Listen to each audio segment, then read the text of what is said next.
Now excited to be joined by a very special guest. It is Alyssa Lang. Alyssa, lot to get to with you. We got to address the elephant in the room.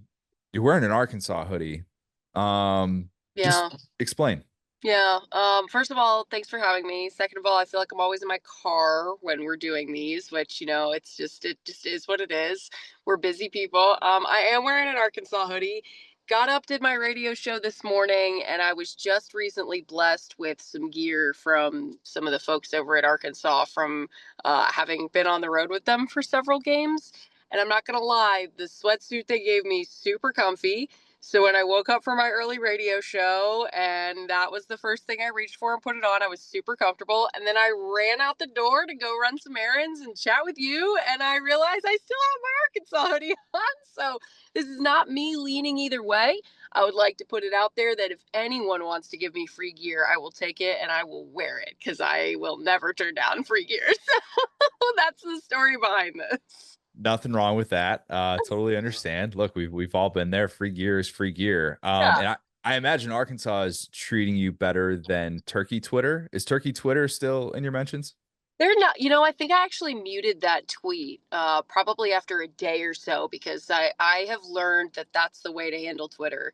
You put out a controversial take and then you just mute it so you don't have to see any of the mean stuff. I'll let it ride for a day or two. And then once it starts to really bother me, I mute it. So I haven't seen Turkey Twitter in a while, but I stand by. And I think you were one of the people who messaged me and was like, thank you for your bravery for speaking out against dry turkeys. Look, dry turkey, it needs to go. Why we treat this as an absolute must when we are, let's be honest, we're the most gluttonous nation there is. And we don't accept mediocrity in any other area when it comes to traditions of food. And I'm 100% on board. Look, I got a honey baked ham helmet in my background here. That is how much of a non-turkey enthusiast I am. It's fine. You're right. But there's better. And when there's better, we don't have to do something just because we're told we should. There's a reason why when you go out, you think of the restaurant that you want to take your family to or your significant other for their birthday, your favorite restaurant. I can almost guarantee you that it doesn't serve turkey. Like there's no turkey stuffing, cranberry sauce plate because it's so good. And that's why I am like ham would be what I choose if it's between the two holiday meats. But that's why my take is why not a ribeye? Why not crab cakes? Why not something actually very luxurious that we all love that would be for a special occasion like Thanksgiving? So I always say, like at my favorite steakhouse, they're not serving ham or turkey. Why are we doing that to ourselves? So I'm glad we're on the same page. Definitely, definitely. And I love how our conversations always start or end with food. So we can just continue that. Um, I had the other day a deep fried Oreo for the first time in a long time, probably first time in like 10, 11 years. And it's one of the very few foods that I've ever eaten that made me think this shouldn't be accessible to human beings. Like we shouldn't just be able to walk down the street and get a deep fried Oreo. We have to have sort of restraints because it's just so unbelievably good. So You good. go everywhere and you've had unbelievable food in the SEC footprint. What was the one food maybe that kind of fits that description where you just thought to yourself, people probably shouldn't just have access to something this good? So two things come to mind, and I will say as a segue to this, I don't know if you've ever been to the South Carolina State Fair, but if you have, you can get anything fried there. Anything. Oreos, cookie dough, Reese's, butter. You can get fried butter at the South Carolina State Fair. Now, I love the Oreos and the cookie dough. Anything after that gets a little bit too much for me. But those are, I've had the Krispy Kreme cheeseburger as well. So that is up there. And obviously that counts as part of the SEC, even though it's fair food. So it's maybe a different category in and of itself. I will say it's not wild cuisine by any stretch of the imagination. But I'm not sure I have ever had a better brisket than at Terry Black's in Austin, Yep. Texas. And when I had that brisket, I remember having that thought, I could eat another 2 or 3 pounds of this easily, like no questions asked. And I could do it again tomorrow and the next day and the next day. I am glad I don't live in Austin, Texas, so I don't have the capability to go do that. So that's my like, this shouldn't be accessible on a day-to-day basis. It's so good and probably would kill you if you ate brisket 5 days a week, like I would if I lived out there. That's one. I also had a pretty hot take this year. Again, nothing crazy on the menu, but I had a couple Jack and Cokes in one of our trips to Mississippi State, and I declared that Anthony's might be one of the best restaurants in the SEC outside of the Starkville area. I mean, incredible steak, incredible sides, just an amazing meal. So those would probably be the two that come to mind right away. But South Carolina State Fair has to take the cake for just wildest food I've ever seen in my entire life, honestly. The types of place you could go to on Thanksgiving and, enjoy Yeah, yourself and not hate yourself. exactly. They have chicken on a stick. That's obviously normal. I think it's pizza on a stick. It's like a Oh, wrapped up pizza, then they deep fry it. I also, when I worked in local news and I was in Columbia, I did a bunch of live shots out at the state fair, and I remember eating something called a bird dog, which at the time was revolutionary. I've seen it since. It was basically like a foot long hot dog covered in cheese whiz, covered in bacon bits, and whatever else you want to. And it was amazing. But even that sounds tame compared to pizza on a stick or fried butter, all of that. bird dog now, that's trademark is established. That's we Yeah, can't be calling that. Yeah, we can't be confusing that with please. food.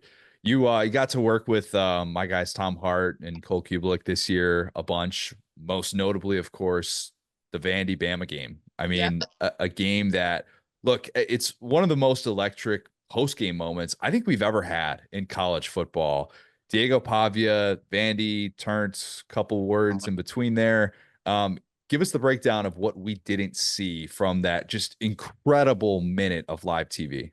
Yeah, so there's a lot that people didn't see. And it's funny because a lot of people said to me afterwards, you didn't react at all when he dropped the F bomb. And it's funny because I texted my fiance some point during the fourth quarter.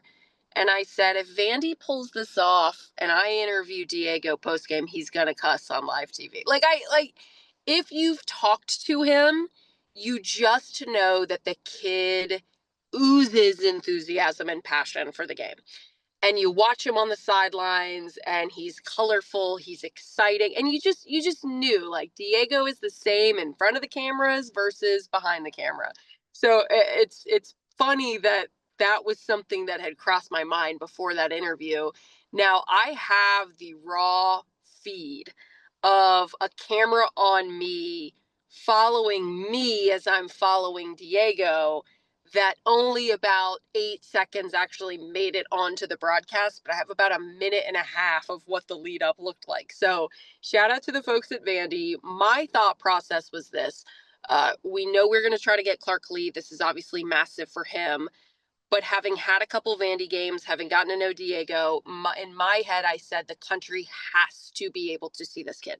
The country has to be able to see this kid in front of a microphone after winning this game. So it was really important to me to get Diego first. Typically, you get coach first, then try to get a player. You also knew they were going to probably rush the field. And I thought Diego might be a mile to downtown Nashville by the time that I wrap an interview with Coach Lee. So I'm working with the folks at Vandy. I said, if one of the SIDs over there, Michael, I said, if you're able to go get Coach Lee and find us afterwards and bring him over during Diego, I'll try to find Diego. So one of the other SIDs, Brian, says, I'll help you get Diego. So Diego runs over to the stands where his brothers and his family are and everybody. And you could tell he's just total blackout. Like, I don't know if he remembers how much of that moment he remembers, but you could just tell he was in celebration mode. And we finally catch up with him. And this is what wasn't seen on TV. Brian, one of the SID at Vanderbilt, tries to wrap him up like a human straitjacket almost to get him to just physically stop. Like, stop running away, stop bouncing around. I'm right next to him, ready to jump in and do the interview. So at that point, I'm right next to Diego. Brian's got him, is trying to calm him down, and I'm hitting the truck saying, I got Diego, because it's all happening fast. Right as that's out of my mouth, Diego takes off again and fights off Michael at Vandy. So that's when you started to see the tail end of me physically chasing him across the field. I don't think he realized it was me until I finally kind of like yanked him by the arm and pulled him back. And I'm screaming his name this entire time. I was getting bruised and beaten up by all these fans. It was insane, but it was just so like I had to get to him in that moment. I had to give him that moment and give everyone watching that moment. And then he turned around and finally saw me and realized what was happening. And we did the interview and it was awesome. It was exactly what I thought it was going to be from him and more. And I feel like a lot of people fell in love with Diego Pavia that night, which I feel like that means I did what I needed to do. I helped put a microphone in front of the most important man in college football's face on that day. And that was my sole purpose in life at that moment. So I'm glad we got that done. And underrated, you held on to the microphone when He he's tried to take grabbing it. at it. He tried to take it multiple times. And Yeah. if you let him take the microphone in that moment, it might have yielded something a little bit even more, like WWE style, but there's a 0.0% chance you're getting that microphone back. Well, that is one of those sort of like early rules that you learn in TV and certainly in sideline reporting is you don't let go of the mic. You don't give anybody the mic. And I will say I have broken that rule one time. There was a Missouri spring game years ago, and I gave Kelly Bryant my microphone during the spring game. And it ended up working out for me because he's just going around interviewing all of his teammates on the sidelines during the game, and it was fine. And I got the microphone back. But in that situation, who knows what would have happened if I had taken my hand off of that microphone from Diego. The one part when I watch it back is he answers my first question and then he kind of turns and I'm thinking he's done. I'm thinking he's about to run away. And so I kind of step back for a minute and then I realize he's not leaving. So I'm like, oh, okay, I'm getting another question in. And I sort of take another step forward because I was going to try to take as much time as he was going to give me in that moment with his brothers jumping around. But yeah, it was, I think I kind of blacked out too. Like, usually you're thinking about what you're going to ask as soon as I get there. You're going through your questions. And obviously I had thought about that, but then it turned into such a I gotta catch Diego, and that's where all my attention was is where is he? Where is he? I gotta get to him. And then it start the interview. Okay, how am I gonna phrase this question? So it was a whirlwind and I've looked back on it many times and taken notes and tried to get better for the next time that it happens and I'm chasing down Diego Pavia. You crushed it because if you also, the third question you asked was the last question. It's kind of a walk off for him where he goes off with his family. If Yeah. you do the thing that you did at the start of the interview at that point where you're trying to hold him back and prevent him from getting to his brothers, people would look at you and go like, what are you doing? Why would you let him not have that moment? Let And him instead you let it celebrate. breathe. Yeah, let him Yeah, celebrate. yeah. And it was funny because I had met his brothers the day before. His family is hilarious, man. They are a bunch of characters. If Diego is a character, his brothers are even wilder. And I say that in the best way. He came in for our Friday production meeting, and I think that had been my second or third Vandy game already of the year at that point. We had met with the coaches. Diego comes in, and all of a sudden, there's two or three guys behind Diego. We're like, who's this entourage? He brought his brothers to our Friday production meeting and they just sat there. So we're like, all right, well, we're going to take advantage of this. We're asking the brothers questions about Diego and, what are you doing during the game? And what do you think? And it's so funny because I remember at one point during that game, it was third down, it was third and short. And they're in the stands screaming at the coaches, give Diego the quarterback draw. And they're screaming. And I said something to Diego about it after the game. He was like, yeah, my brothers hate it when it's a short yardage situation and the ball's not in my hands. I was like, yeah, I can hear them from the stands. I never hear fans individually coaching from the stands until that game. It was crazy.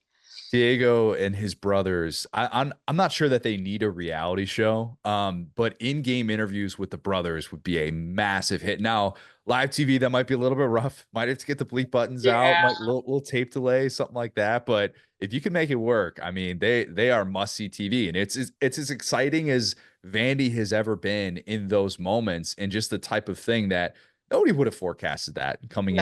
coming into last year, even if you had the most optimistic outlook. But yeah, I'm sure it was fun to be there for it and to be able to capture that top 3 moment of your Oh, career. That's got to be number one now, Yeah. honestly. I get that question a lot, like, what's the best game you've ever done? And for a long time, it was Auburn, Arkansas back in 2021. I think it was basketball. Auburn was number one. Went into overtime in Fayetteville. They stormed the court. It was just an unbelievable atmosphere. But that's got to take the cake now for more reasons than one, right? It's like we talk about it, and sometimes fans will push back or get a little frustrated when we say, like, this job changes your fandom, and you form these relationships with programs, with fan bases, with coaches, with players, and you see everything that goes in behind the scenes. And Clark Lee and Vandy's one of those programs that you see so much blood, sweat, and tears that's gone in behind the scenes, that no matter who it was, if it had been Georgia or Bama or Ohio State, anybody, if they had won in that type of game against the number one team in the country, you just can't help but be happy for them because of everything they've seen. And also how much of the college sports world tuned into that game that night that didn't have a dog in the fight, but was automatically pulling for Vanderbilt, because we all love an underdog story, right? So it was so cool for so many reasons. And Tom and Cole did an unbelievable job in the booth that day, calling a game that truly Vandy dominated from start to finish. It wasn't a fluke. And that, I think, was our biggest goal throughout the night, was to illustrate that as people tuned in, that it's not like, balls bounced Vandy's way one too many times and they lucked into this one. Like, they beat Bama from start to finish. And it's just everything you love about college football. So that's definitely my new number one for sure. It was a microcosm of the year that was in the SEC, kind of feeling like Yeah. these teams that sort of came out of nowhere and spoke to the parity of the conference and what played out. And South Carolina was obviously a huge part of that as well. What would they have done in the playoff? Because as easy as it is for us to sit here and say, well, you know what, the way that it played out against Illinois in the bowl game, they wouldn't have done this in the playoff. It's easy to forget too. They're without Kennard in the bowl game. They're without Rocket Sanders. Even Worry does like the halftime opt-out thing. It was just kind of a different team than what we saw down the stretch. Not to dismiss it because Illinois played well, but what would they have done in the playoff? Because even though I didn't advocate for them to get in as a 9-3 team, I would have been fascinated to watch it play out. Yeah, I mean, I think they would have found success, certainly, based on how they were playing at the end of the season. South Carolina's a team that has given us so much, I think, ammo about the college football playoff, given how their year went. There's plenty of debate about the LSU game and the two roughing the passer calls, or the two pick sixes that got called back, the one roughing the passer call that, will be the most painful call for Gamecock fans to look back on, maybe for a very long time. But I think the thing that South Carolina gave us as far as a conversation point is the fact that the week before Champ Week, they beat the eventual ACC champions at their house at the end of the year, right before they went and won the ACC. And whether that had been South Carolina or anybody else who had done what South Carolina had done, I think the conversation would have been the same. Now, it's hard to separate at this point, because you mentioned the bowl game. Like, they weren't the same team in the bowl game, obviously, but college football has changed too. It's not like teams are always showing up the best versions of themselves to go win a bowl game that's not a college football playoff game. So we have to take that into consideration. I think the team would have been a very dangerous team. I do. It obviously would have shown up at full strength. What Lenore Sellers developed into from the start to the end of the year, is a quarterback that's not going to take anybody by surprise this upcoming season, because everybody saw what they saw last year, and knows what South Carolina has at that position. But it will be one of those storylines that we look back on and go, man, what if? What if they had been that 12th team to sneak in? Could they have disrupted everything? And there were a lot of coaches not at South Carolina who said, that is not who I want to play. At the end of the year, this is not who I want to be matched up against, certainly with the season on the line. So there's a lot of what ifs. I'll play that game as a Gamecock fan for a very long time. But I do think that they would not have been a one and done in the playoff with the way they ended the season playing. I kept saying last offseason that Beamer was really banking his future on Lenore Sellers and Mm-hmm. not going into the portal and making a splashier addition. You could debate whether or not the Malik Murphy thing had legs and if, this had happened or that had happened. But what we came back to, going into the year was Lenore Sellers had better be good, or else who knows, especially when you got a new boss, new AD coming in. You just never know with that stuff. He Yeah. was good. He was really, really good. Where does he rank right now in terms of all-time South Carolina quarterbacks? Is he in the conversation where if he has a good 2025, and maybe it doesn't even have to be all SEC, but very close to it, does he pass Connor Shaw as the GOAT South Carolina quarterback? I mean, he very well might. There's already a lot of that conversation, right? And plenty of people who have already stamped their approval that he is better than Connor Shaw and he's going to be the great South Carolina quarterback. And it wasn't until Spencer Rattler was drafted that I didn't really realize how low or potentially zero, don't quote me on this, that South Carolina quarterbacks had been drafted. Zero. Right. Until Spencer Rattler, and you sit there and you go, yeah, okay. I mean, you've got these great stories of Connor Shaw and even Steven Garcia and what he was, but none had been drafted before Spencer Rattler. And that makes you really think about it for a second. So I even think about it from that standpoint. The little bit we've seen, Lenore Sellers is going to get drafted in the NFL. So I'm already sitting here going, okay, apples to apples, and the maybe best test to compare talent, which is their NFL potential. Lenore Sellers is on that track to be the greatest quarterback at South Carolina. Now, that's a very heavy crown to wear, too, right? And the sample size is small. He only has 1 year as a starter. Can he build on what we saw last year with another change of skill players around him? Like you mentioned, no Rocket Sanders in the bowl game. Well, Rocket Sanders is gone next year, too. Who's going to fill that gap?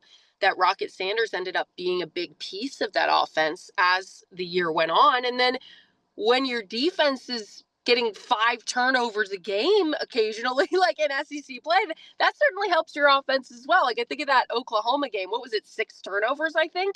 Like it's just a pretty good day at work for a quarterback when your defense is getting the ball back and scoring 14 points in the first 10 minutes of that game. So I am cautiously optimistic, but I don't think that it's a stretch to think that that is in his future for Lenore Sellers as far as being that upper echelon of South Carolina quarterbacks. I'm sure that's what he wants as well.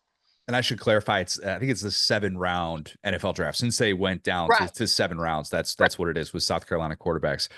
With this offseason, compare it to when you were in school, compare it to 2013, I think that's probably where offseason optimism for South Carolina peaked, because you knew it was Clowney's last year in Yeah. college.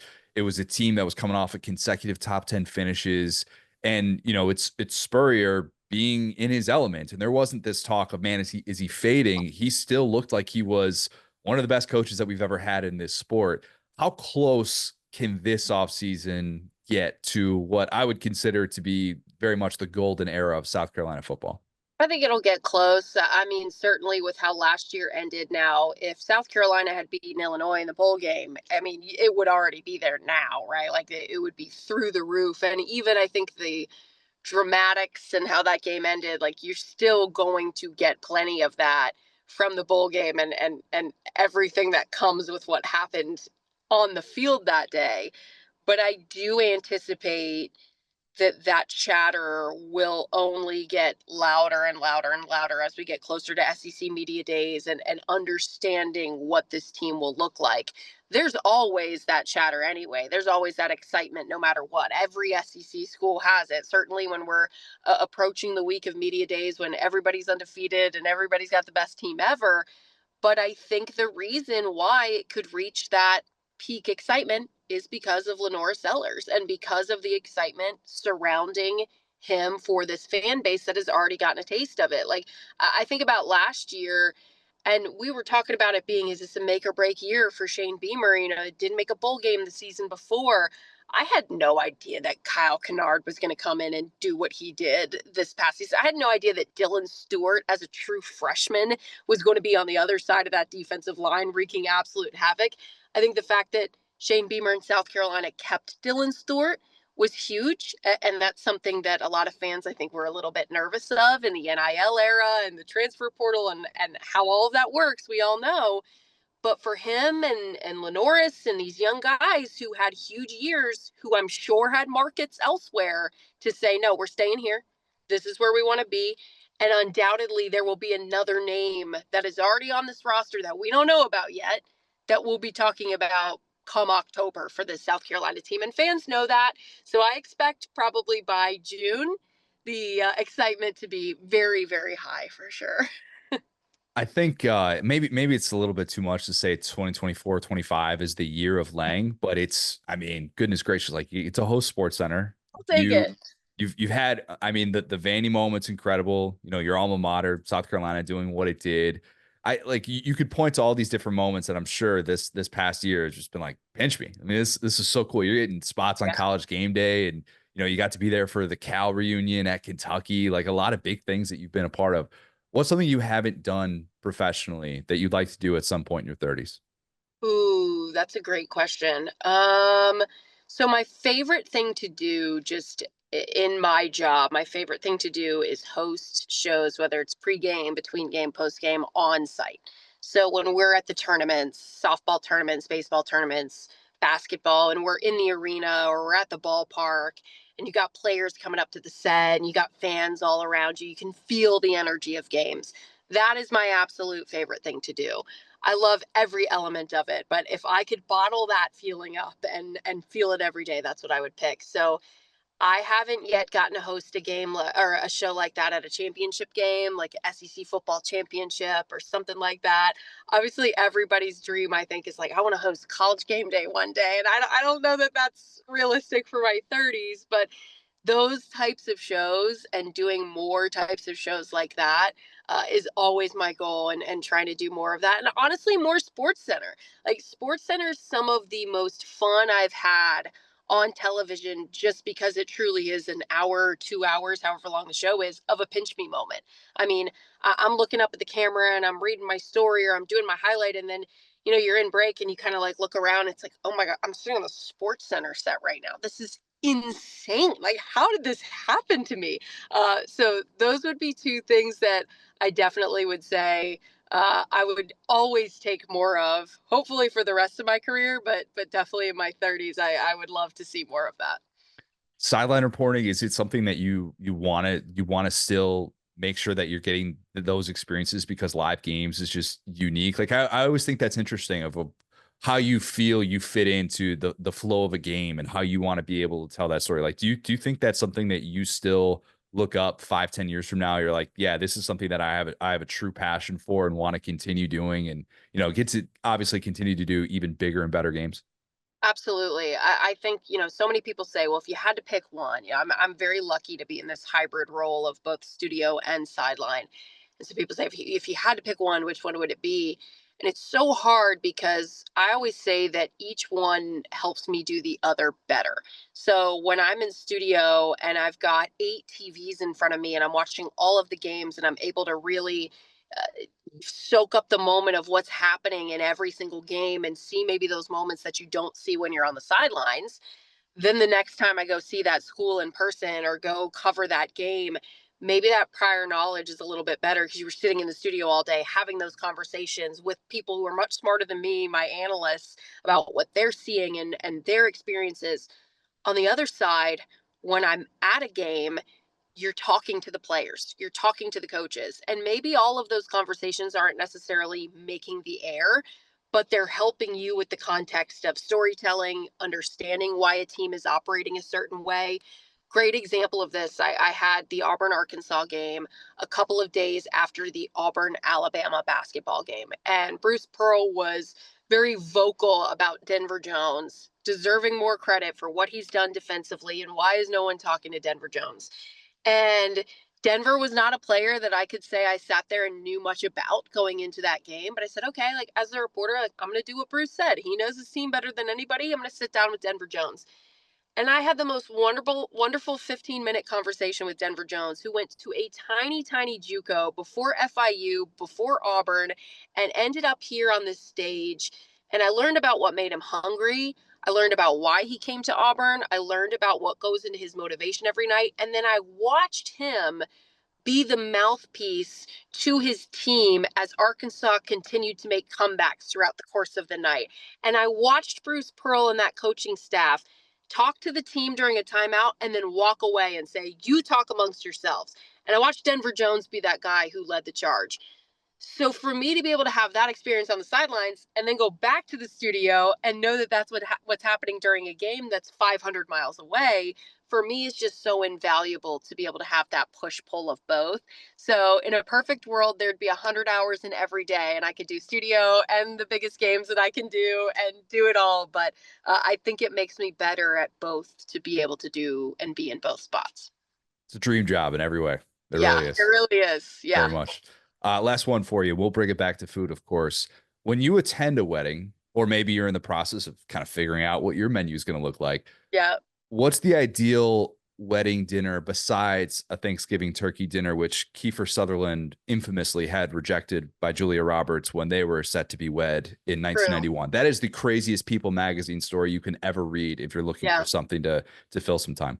I would do that too if Trevor was like, I wanted to have a turkey at He would Thanksgiving never. dinner. He would never even ask me, because that is a point of contention in our house. He very, very much disagrees with my takes.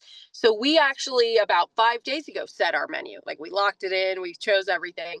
And it's funny because initially we had the very traditional plated chicken and vegetables. And I was just like, You guys are above that.